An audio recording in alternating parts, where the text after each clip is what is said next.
New technology with my old friend Keith Tier. That's the old feature of our show. This week's That Was the Week newsletter says, stand back, think big, dig deep. It's a defense of utopia. And to kick off, Keith, we're going to play a little bit of your music. So let's rock. No time to be meek.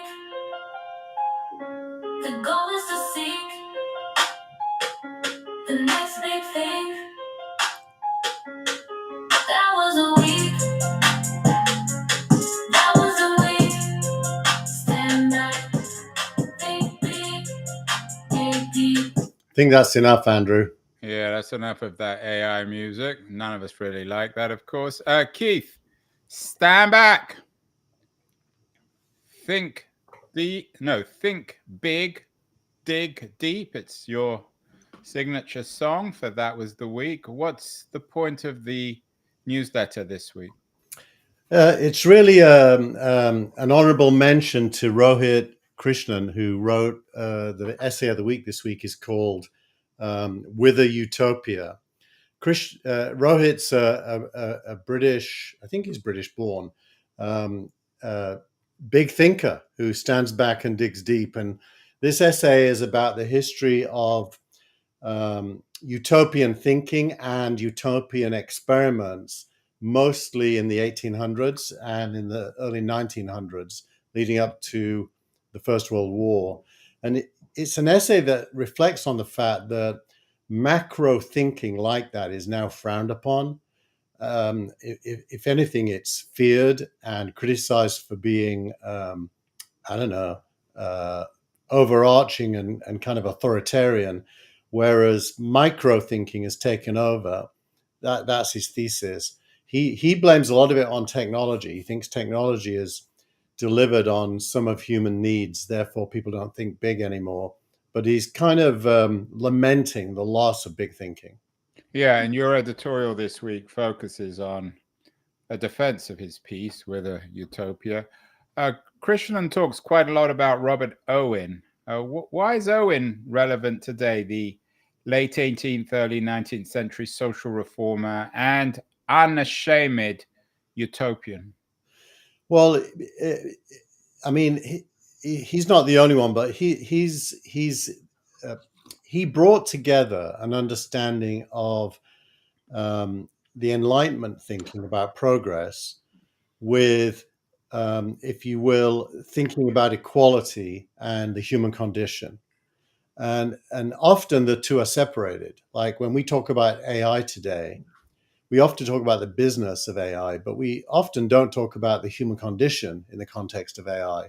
So Owen brought those two things together and began to experiment with different ways of organizing societies. Mostly failures, by the way. Almost every utopian project that tried to build cities based on a way of living failed, mostly due to disagreements between the inhabitants. So it wasn't successful, but it was at least thinking about the human condition.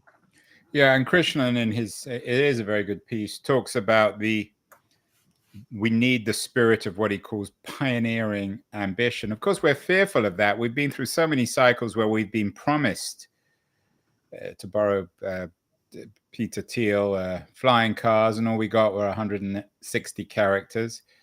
And we've also been promised utopias by people like Mark Zuckerberg that haven't been realized. What needs to change then, according to Krishnan or yourself? He doesn't really say what needs to change, other than he'd like to see more time spent on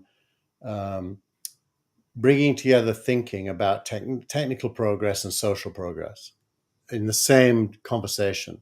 So, and the reason I seized on it is it's very clear to me that in the history of knowledge and thought, when you go from the pre-First World War era, and you could even call it the pre-Russian Revolution era, to the period after the Second World War, you move from social engineering on the big scale to postmodernist microengineering, and any conversation about dramatic social change really doesn't exist anymore. You can I'm not see going to blame the woke people for this, Keith, though. I'm not going to blame the woke people, but the woke people are symptomatic of it. Let's avoid. I didn't mean to bring woke into this. I will There was an say, interesting another piece that sort of perhaps could incorporate Krishna's piece is a piece you add to the newsletter about Chinese scientists developing a cure for diabetes. Technology is accomplishing it, always has done, of course, medically. But should we be more open to some of the breakthroughs that are happening, maybe less in Silicon Valley and more in China? well, the human race will be open to them because even if the Chinese don't commercialize these things, Western pharmaceutical companies will be all over the scientists and the patent owners and the inventors to commercialize them. So, yeah, we should definitely pay attention. If you look into the detail of what they've done, it's all really to do with biotech. It's understanding at a very deep level human how the human body works and how viruses work and how illnesses work, and being able to reprogram human beings to remove things like diabetes. That is technology, and you can definitely look forward to a time when many of the diseases that kill us today won't, and that's a great symptom. I put it in mainly because Rohit's essay is really calling for optimism on tech, but optimism on social progress as well. Yeah, and you and I, Keith, we don't always agree on everything. We disagree on a lot of stuff, but I couldn't agree with you more on this anti-Chinese sentiment, this trade warfare going on, not just on the right, but also on the left, hostility to TikTok. So I think the more we recognize breakthroughs in China, obviously good for Chinese tech and Chinese medicine, Chinese state, but also for everyone, it's important. What about AI? There was an interesting piece in the New York Times this week that I forwarded you that you included in the letter this week. If AI can do your job, maybe it can also replace your CEO. We've had lots of promises about the flattening democratic potential of tech.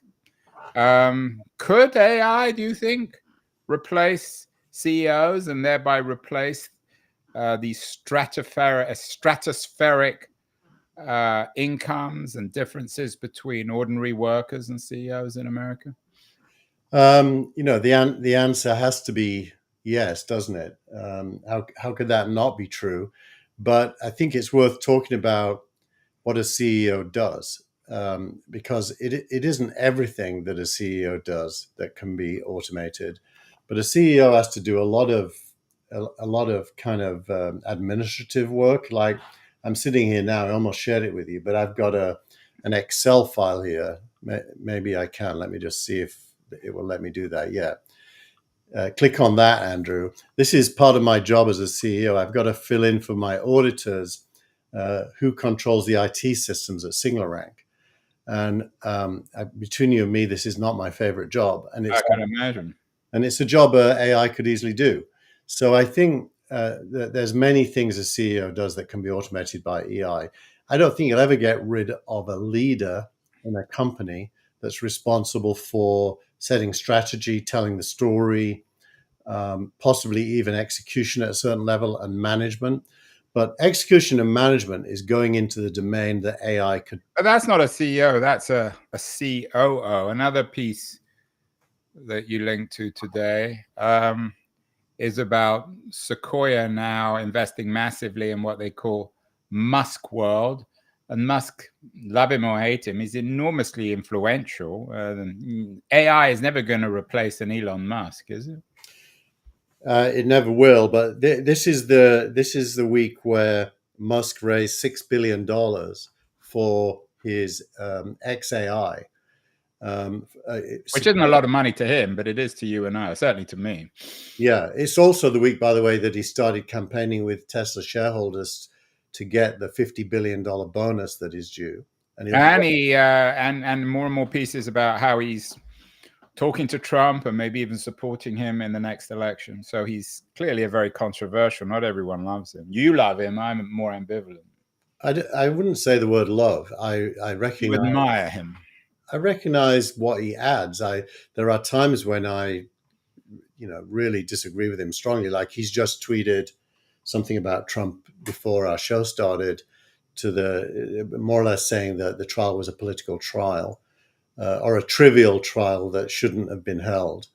Oh, and by the way, Keith, speaking of Musk, one person we know doesn't like him and Trump is our mutual friend Steve Gilmore. I do have an apology to make to Steve if he's watching, if he's still watching. I know he threatened never to watch again. Last week, I noted that he was a fan of Paul McCartney, and the reverse is actually true. He's not a fan of Paul McCartney. He loves John Lennon, so let's be clear on that one. Is that good enough apology, Keith? Yeah, I think Steve doesn't hate Paul McCartney, but he's got a ranking system, and it starts with John Lennon. George Harrison Starts with John Lennon, ends with John Lennon. No, George Harrison comes second, and I think Well, McCartney Steve, and I know we've got at least one loyal viewer. It's Steve, so hopefully we haven't lost him. So back to Musk and Sequoia. Is this a big deal, Keith? This news, or is it just Sequoia's way of hedging their bets? it's more of the same because Sequoia has backed Musk through many iterations over a long period of time. So PayPal, if you remember, going all the way back, Roelof Botha was CFO there. Roelof today runs Sequoia, and Musk and Roelof go back a long way. That was a long, long time ago. I mean, PayPal wasn't even Musk's company. But it's relationships built over a long period of time, just like you and me. I mean, we first met ages ago, decades ago, and you don't those relationships normally, at least. So back to this AI CEO issue. I take your point that AI can fill in forms, but that's not what a CEO does. That's why Musk can be the CEO of 3 or 4 companies, or Jack Dorsey or Steve Jobs. You may not like them, but they are clearly geniuses. Yeah, we should acknowledge there's different types of CEO. Some of them are more like COOs in how they operate, and they have a head of strategy doing strategy. Others are more like me, which is I hate micromanaging, and I will micromanage if I'm allowed to, but that would be a bad thing. To And put it mildly. yeah, and so I'm more big picture and strategy setting and storytelling and money raising.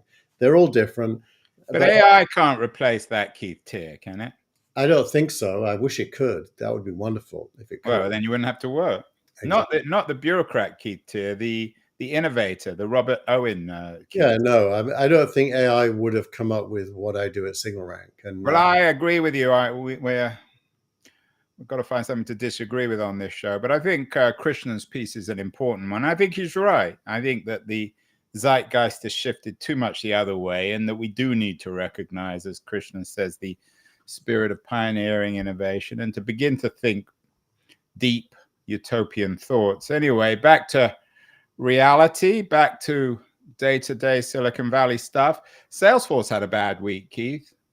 yeah, Benioff said we need 50% more pipeline. That's a terrible indictment of their own salespeople. Their stock is down substantially. Is Salesforce one of those companies that are just going to die out on the vine in our new AI age?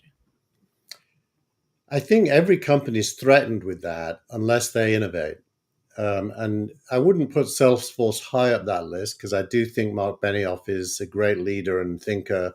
He does stand back. Well, not that great. I mean, the stock dropped about 30% this week. Yeah, but that's because the current product set, he actually explains it in the call, and it's in the article. The current product set's producing a pipeline of customers that converts at a certain rate. And the pipeline is only half the size it needs to be to make the numbers that they wanted to make. So they have what's called a top of the funnel problem, which means customers are not showing up to buy the products. Now, the answer to that is product innovation. AI is probably part of that. And I do think Benioff is an innovator. He buys what he can't build, and he's shown that time and time again. He bought Slack, for example. Was that a good buy, Slack? Yeah. He's got competition from HubSpot now. HubSpot came from nowhere to have $700 million of annual revenue from CRM, which is a Salesforce core product. So he needs product innovation as well as. I mean, if you stumble in this economy, things are moving so fast. Can you stumble and survive? I know Adobe also had a bad week. These sort of mid-level or upper middle level companies that used to be very powerful in Silicon Valley pre-AI, the Salesforces and the Adobes, they're really in an existential doom loop unless they can reinvent themselves, aren't they? No company can stand still. Yeah, well, you can see it best and most clearly because it's playing out in public at Google. I mean, theoretically, Google's search. Careful what you say about Google, Keith. Otherwise, they'll get the police on you. Yeah, I know that. Their stock is doing extremely well. They're the darling of Wall Street at the moment. No, but just to characterize what you set up, Google's core product is a search engine with search results that generates advertising revenue. They have innovated. That's what I'm saying. They're having to change rapidly as well, and they are changing. And they have to change in a way that doesn't kill the goose that lays the golden So egg. they want to be both the old search company and the new. I mean, it's like what Microsoft had to deal with in the 90s. And this comes to, I think, another very good piece you linked to today from Alex Kantrowitz, one of your favorites, about chaos coming for startups, ads, and online businesses as generative AI eats the web. The end of paying and optimizing for referred traffic. That's going to change everything, not just for Google, but for every company. Absolutely will. The entire business model of the internet is based on links being clicked.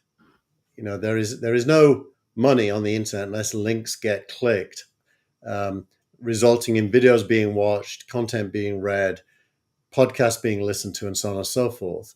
So link clicks are everything. And in a world that moves to voice input and AI, it's funny because the world comes around again. But in 1999, when I was running Real Names, I struck a deal with phone.com for real name keywords. And the press release for that deal said URLs will not be able to be spoken, but keywords will.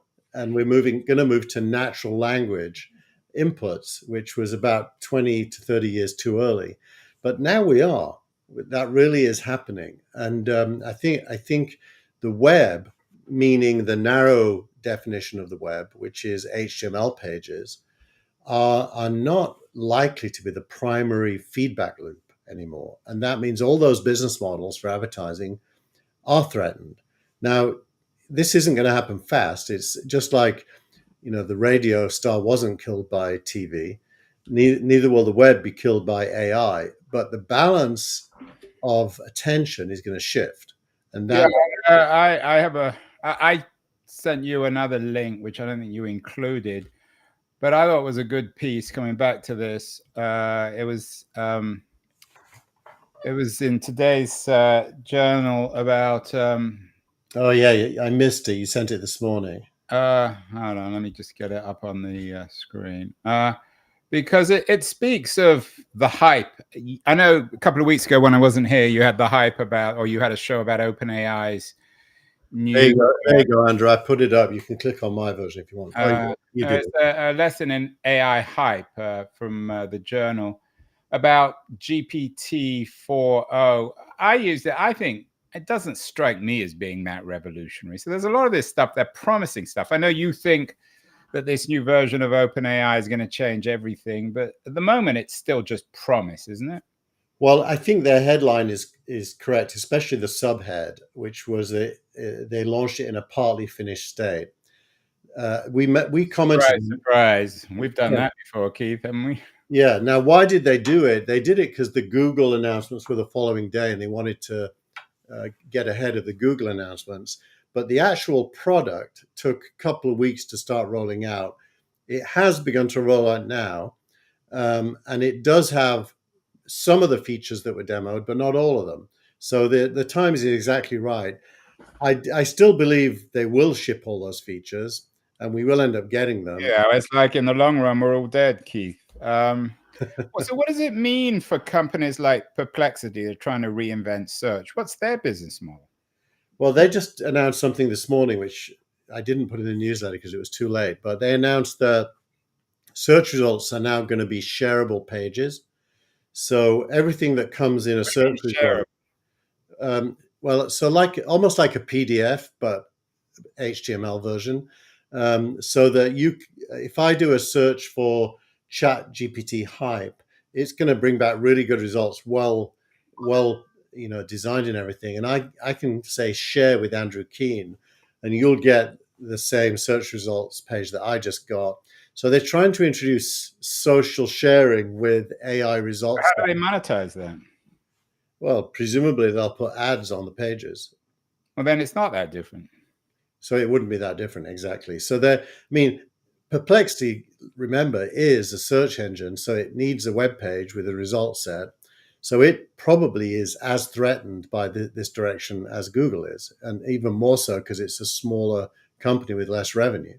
Yeah, everyone's having to think really fast on their feet. But on the other hand, when you think of Microsoft, I mean, people are still buying desktop publishing. I still pay an annual subscription for Word. The old economy isn't just going to go away. It's going to take 15, 20 years for it to finally disappear, isn't it? I mean, the old economy being, let's call it the Web 2 economy of Google and links. I think that comes down to a kind of interesting question, which is human beings are always going to share. So then it comes down to what is the atomic unit of sharing? Is it a document? Is it a link? Is it a post? What is it that we're going to be sharing? And how will you render? Like video is rendered in YouTube for the most part these days, or Instagram or TikTok. Text is rendered in posts on social media, in newsletters. Word probably is no longer the main place words sit. Spreadsheets probably still rendered in Excel, but will that stay true? So I think that's the place the least change is happening. Like, what is the atomic unit of sharing a particular type of content? It's more to do with the knowledge in those documents. That's where the main change is, how knowledge is being retrieved and shared. And you've been very bullish this year on Altman and OpenAI. Do you still remain as bullish? Is he making all the right steps, the wrong steps? Some right. They've done and you didn't put this in the newsletter this week. They've done a series of deals with media companies, including The Atlantic, who are very hostile. Yeah, well, those deals are where they're paying. The more interesting deals to me, which I did put in the newsletter, one with PwC and one with Apple, is where they are being paid. PwC is putting 100,000 of its employees on a platform that has ChatGPT. And Apple, I don't still know if this is true, but the very strong rumor is that OpenAI has won the deal with Apple to be the dominant AI on the next version of the operating. Yeah, you put that in the information, and because I don't subscribe, I couldn't put that one up. Yeah. So when it comes to PwC, what will the PwC team be able to see that ordinary OpenAI subscribers won't be able to? They'll be able to train models on PwC's own data that's behind their firewall. And therefore, the knowledge that ChatGPT will have will be much more specific than the knowledge that the general one has. And that's going to be a trend. The API so this would be the opposite of an LLM. No, it's still an LLM, but it's trained on specialist data. So that's the OpenAI gets paid whenever a third party uses its APIs to train a model on data that ChatGPT itself doesn't have access to. And so that's the revenue. It's already over 2 billion, by the way. It's probably going to 50 billion of revenue in the next 2 or 3 years. So you're still as bullish, and clearly their business development people are very active in all these different deals. Yeah, no, they're trouncing the competition. Microsoft probably is the smartest kid in the room because it owns a piece of everything. There is an underlying challenge, which is transforming OpenAI into a for-profit company, which I think they will eventually do. And then what is, in terms of this potential imminent deal between Apple and OpenAI. Who is that more threatening to, Microsoft or Apple? Oh, Microsoft or Google? Google, by far. Microsoft will get some of the money that Apple pays OpenAI. Google will get none of it and will potentially lose some revenue from search that Apple pays them. In fact, it's the other way around. I mean, Google pays Apple, but it only pays it a fraction of the revenue it makes from Apple. That will go down. So Apple will probably keep Google as the default search engine, will make ChatGPT the default Siri, if you will. And over time, user behavior will either shift towards the Siri-like experience or stay on the web search experience. And whichever way it goes, Apple wins. So these can exist in parallel, the OpenAI powered Siri-like experience and the traditional Google search. Yes. And why wouldn't Google give Apple an open check as they did with search in terms of incorporating their AI, which is as good, many people argue, as the OpenAI? Well, I'm sure that is, if that hasn't already concluded, that conversation is still going on, or it's being concluded. The rumors suggest it's being concluded, and Apple chose OpenAI, but there'll probably be a time limit to that agreement, and it's always open to Google to try to get it back. I think, having used them both, I do think OpenAI is vastly better than the Google current offering, but that won't be true forever. That'll be a very interesting game to play out. Let's move on to startup of the week, which I was particularly intrigued with. Lux, Keith. Well, not Paul Graham. We're going to come on to Paul Graham later. New from Lux, makers of Halide, is something called the Kino Pro video. Yeah, this is a bit of a geeky startup of the week. I love my iPhone. I love the video features. I use the Blackmagic camera on the iPhone, which is also a very good cinematic software to use the iPhone cameras. This Kino is a simplified version of that. It has all the power, but it's been presented in a much easier to use way. So I think that Kino Pro is $10, by the way, to buy it for life. And it changes your iPhone camera experience into much more of a cinematic experience with color rendering. Whatever that means. I mean, there's always been the promise that you can make Hollywood-style movies on your... Well, the bullet points are, this is a bit geeky, but it's using H.265, HEVC as the codec, which means much smaller files. It's using, it is using Apple ProRes, which means that it gets very good color rendition. And it's building in color grading into which you can actually turn on as you're filming, so you don't have to go through a step of color grading your footage. It's already baked in. So yeah, Lux is an interesting company. I'm interested in their Orion, which apparently turns an iPad into a portable HDMI monitor. So that's a company we need to look out for. And finally, he's back, Keith. I thought we'd got rid of him forever, but you managed to infiltrate him back into X of the Week, your old friend and heartthrob Paul Graham. What did he X this week?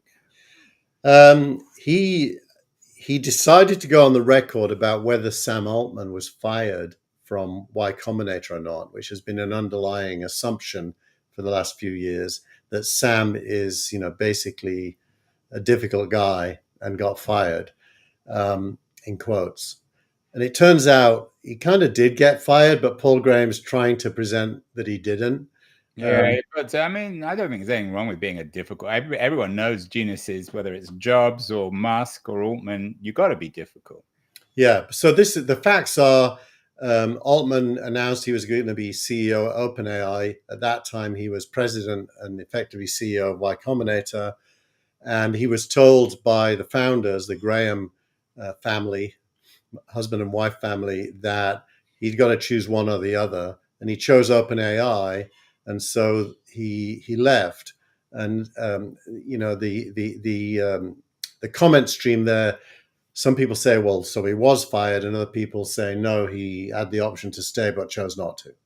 The rest is history. Is it a similar dilemma that they offered him with that OpenAI is offering Apple to choose between OpenAI and Google? A little bit different. Only that there are two choices and they have to make one. That is the common element, but that's true in all life. Is, do I need a girlfriend, or am I happy You've with got a wife. You don't need a girlfriend. Exactly. It's the same easy answer to that question, Andrew. Well, that was the week for June the 1st, 2024. Much to talk about, Keith, for the rest of the year. We will see you next week. Thank you so much. We will, and you're about to hear my music again. Oh, we don't want any more of your music. Is it AI produced? It is from Sonu. Who would ever use AI music, Keith?